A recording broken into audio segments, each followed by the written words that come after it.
मैं 7 साल से इधर रह रही थी। 7 साल से मुझे इधर ला के इन्होंने मुझे रखा हुआ था। इन लोगों को मैं कहती रही कि मेरा अब निकाह कर लें। निकाह का बोलती थी और ये मुझे मारते और पीटते थे, तालों में बंद कर देते थे। ये कभी इसका बेटा कहता था मैं कर लूँगा, कभी इसका बाप कहता था मैं कर लूँगा। उसके बाद मुझे एक अमल हो गया, उसके बाद मेरा एक बेटा पैदा हुआ। तो जो हिना नवी बट जो है ना मेरी तशवीशी थी, कोई भी मेडिकल मेरा नहीं हुआ। मुझे कहती थी मैं आपको लाहौर लेके जाऊंगी, आप तैयार है ना, मैं आपको कॉल करूंगी। औरत होने के नाते एक औरत ने ही मेरा साथ नहीं दिया। उन्होंने अंदर अंदर से सारे मामलात को क्लियर करके उनको बेगुनाह कर एक बेटा है, ना इन्होंने मेरा मेडिकल करवाया, ना ही मेरा इन्होंने डीएनए करवाया। खुदारा प्लीज़ मुझे इंसाफ दिया जाए, खुदा के लिए मुझे इंसाफ दिया जाए। जी, मैं हूं तासीर मुगल और आप देख रहे हैं टीएम पॉइंट। मैं इस वक्त मौजूद हूं ख्याली थाना ख्याली के इलाका में, जहां पर जो है एक खातून के साथ 7 साल तक जो है वो ज़्यादती होती रही। वो ज़्यादती करने वाले मुलज़म कौन थे और कैसे जो है वो मुकदमे से मुलज़म बरी हो गए। वो पुलिस जो लेडीज़ पुलिस ऑफिसर थी हिना नबी अहमद बट, उसने कैसे मुल्ज़मान को बरी करवाया मुकदमा से। मेरे साथ उस मुकदमा की मदइया मौजूद है, उनसे जानेंगे ये सारा वाक़या है क्या। अच्छा ये बताइएगा, ये सारा वाक़या है क्या, कितने साल तक आपको घर में बंद रख कर ये ज़्यादती करते रहे और जो है वो मुल्ज़म जो है वो कैसे बरी हो गए, पुलिस जो ऑफिसर थी उसने कैसे मुल्ज़मान को बरी किया। इस हवाले से थोड़ा बताएं कि आप यहाँ पहुँची कैसे। मैं 7 साल से इधर रह रही थी और ये मुजरम जो है मेरे मतलब कि 7 साल से मुझे इधर ला के इन्होंने मुझे रखा हुआ था। घर के कामकाज करती रही हूँ और उसके बाद मुझे एक अमल हो गया। उसके बाद मेरा एक बेटा पैदा हुआ। बेटा पैदा होने के बाद फिर इन लोगों को मैं कहती रही कि मेरा अब निकाह कर लेने का। ये कभी इसका बेटा कहता था मैं कर लूँगा, कभी इसका बाप कहता था मैं कर लूँगा। इन लोगों ने कुछ भी ना मेरे साथ किया। फिर मैं जब भी निकाह का बोलती थी और ये मुझे मारते और पीटते थे, तालों में बंद कर देते थे। और जब मैंने अपनी कज़न बनीन की हेल्प ली और उसके बाद फिर हम लोगों ने ये मुकदमा शुरू किया और उसके बाद मेरा ये मुकदमा शुरू हुआ।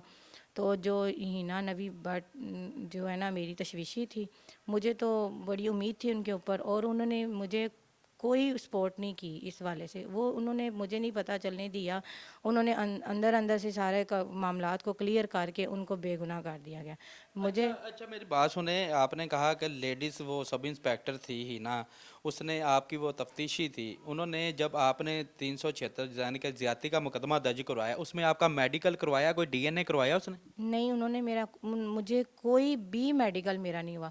मुझे कहती थी मैं आपको लाहौर लेके जाऊंगी, आप तैयार है ना, मैं आपको कॉल करूंगी। लेकिन उन्होंने ना मुझे कॉल किया, ना वो मुझे लाहौर लेके गई हैं, ना उन्होंने मेरा मेडिकल करवाया, ना ही मेरे बेटे का करवाया। उन्होंने कुछ भी नहीं करवाया। मुझे अफसोस इस बात का है कि उन्होंने मुझे इंसाफ नहीं दिलवाया, उन लोगों को बेगुनाह कर दिया गया। औरत होने के नाते एक औरत ने ही मेरा साथ नहीं दिया। मुझे तो बहुत ज़्यादा अफसोस है इस बात पर। अच्छा, इसमें तो ज़ाहिर बात है, इतना बड़ा केस था, नामजद एफआईआर थी, आपके मुलजम भी गिरफ्तार किए गए, लेकिन वो सब इंस्पेक्टर की मिली भगत से वो छोड़ दिए गए। इसमें ज़ाहिर बात है मुबैना तौर पर उन्होंने पैसे भी लिए होंगे, लेडी जो ऑफिसर थी। अच्छा, इसमें जो है आपके साथ जो है ज्यादती करते रहे, इसमें आपका अबॉर्शन भी वो करवाते रहे हैं। हाँ जी, बिल्कुल। इसके जो नवीद अहमद है ना, उसकी बीवी और ये दोनों जाके मेरा अबॉर्शन करवाते थे। कितनी दफ़ा करवाया। इन्होंने तो 2 दफ़ा करवाया। तो अब बच्चा जो है वो कितने माह का अब मेरा बच्चा जो है वो एक जो है ना वो मेरे पास 5 साल का है। है, 5 साल का है। जी। तो अभी जो है वो मुकदमे में क्यों नहीं अभी तक उन्होंने कोई आपका डीएनए करवाया, कोई आपका मेडिकल नहीं करवाया, तो कैसे ये मेडिकल और डीएनए के बगैर उनको बेगुनाह करार कर दे दिया, इसमें वजह क्या है, असल कोई पैसे ले लिए ऑफिसर ने। इसकी वजह ये है कि वो ज़रा स्ट्रांग पार्टी है, मेरे पास वसाइली ज़िंदगी नहीं थी और अब्दुल मजीद के पास पैसा काफ़ी था। और इसकी वजह से वो मैडम ने उनको बेगुनाह किया, क्योंकि मैडम ने उनसे ज़रूर पैसे लिए होंगे। अच्छा ये है कि इसमें एसएचओ और डीएसपी भी कह रहे हैं कि इस सब इंस्पेक्टर की नाअहली है, गलती है कि एक मुकदमा है उसमें उन्होंने एक जो मदइया है उसका ना तो मेडिकल करवाया है, ना ही उसका जो है वो डीएनए करवाया है। डीएनए और मेडिकल के बगैर मुलज़म को कैसे बेगुनाह कर दिया, ये भी जो है उन्होंने रिपोर्ट तैयार किया। रिपोर्ट में बाकायदा लिखा गया है कि डी जो सब इंस्पेक्टर हैं, डीएसपी साहब की जानिब से रिपोर्ट लिखी गई है कि सब इंस्पेक्टर ने अपनी वर्दी का और अपने जो है ओहदे का नाजायज़ फ़ायदा उठाते हुए मुल्ज़मान को बरी किया है। ना ही मुल्ज़मान का एक तो डीएनए करवाया और ना ही उनका कोई मेडिकल करवाया, और दूसरी जानिब ये भी कहा गया है ना ही डीएसपी साहब को और ना ही एसएचओ साहब को जो उनके अफीसर थे उनको भी ये मौक़िफ़ से जो है आगाह नहीं रखा गया। उनकी इजाज़त के बगैर ही खुद ही मिल मिलाप करके मिली भगत के साथ लाखों रुपए रिश्वत लेने के मुबैना तौर पर लाखों रुपए रिश्वत ली, और इनका जो वो मुकदमा है, जो मुलज़म थे उनको जो है वो छोड़ दिया गया। इस हवाले से सीपीओ गुजरांवाला भी इस वाक़या इनको इल्म में है, वो भी इंक्वायरी कर रहे हैं। उम्मीद है कि सीपीओ गुजरांवाला इनको जो है इंसाफ ज़रूर दिलवाएंगे, क्योंकि अभी भी वो बच्चा इनके पास है। अगर डीएनए मेडिकल करवाया जाए, डीएनए टेस्ट करवाया जाए, उसमें जो है हर बात जो है वो वाज़िया हो जाएगी, क्योंकि उससे तो कोई चीज़ ढकी छुपी नहीं। जब डीएनए रिपोर्ट आएगी उससे तमाम पता चल जाएगा ये बच्चा इनका है या जो मुलज़म ज़्यादती करते रहे हैं ये बच्चा उनका है, उसमें हर चीज़ वाज़िया हो जाएगी। हिना नबी अहमद का जो रिकॉर्ड है, वो जो इनके अपने ही पुलिस ऑफिसर हैं, बहुत से ज़राए ने हमें बताया है कि इसका जो रिकॉर्ड है वो कुछ ठीक नहीं। जहाँ भी थाने में लगती है इसका भाई जो है इसके साथ ही रहता है, सारे मामला वो देखता है।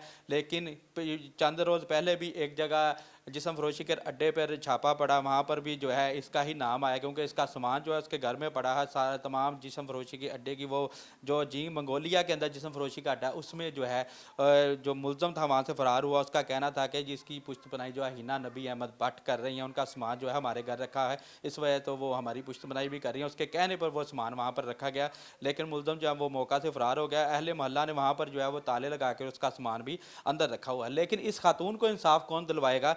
इसके लिए हम सीपीओ गुजरांवाला के भी मौक़िफ़ लेने की कोशिश करेंगे, वो भी मौक़िफ़ आपके सामने रखेंगे। डीएसपी जो है ख्याली, उनका जो है मौक़िफ़ भी लेंगे, जिन्होंने इनके ख़िलाफ़ रिपोर्ट तैयार की कि ये जो सब इंस्पेक्टर है हिना नबी अहमद, इसने क्यों अपने ओहदे का नाजायज़ फ़ायदा उठाते हुए मुल्ज़मान को कैसे बरी किया, क्यों किया, कितने पैसे लिए, ये तो जो है आला अफसरान ही हमें बताएंगे।